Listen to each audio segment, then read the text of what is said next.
आदिवासींसाठी हा महत्त्वाचा विषय आहे।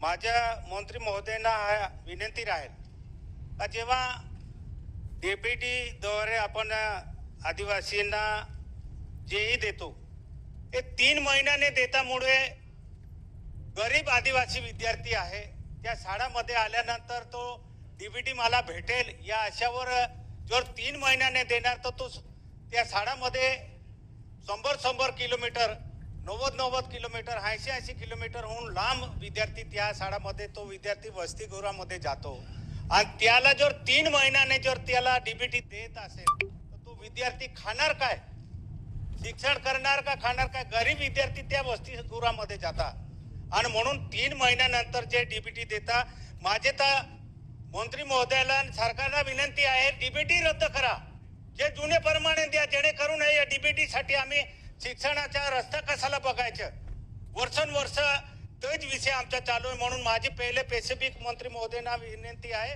का डीबीटी रद्द करा।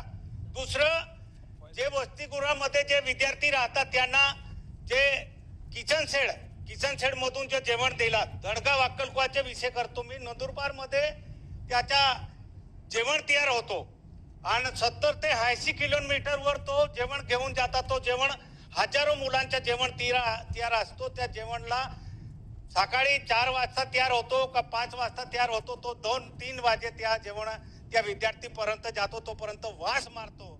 माझी मंत्री महोदयांना विनंती आहे का हे किचन शेड आहे बंद करा, जुनी पद्धतीने त्या विद्यार्थीला त्या चांगला ताजा जेवण भेटायला पाहिजे, हे माझे स्पेसिफिक प्रश्न आहे।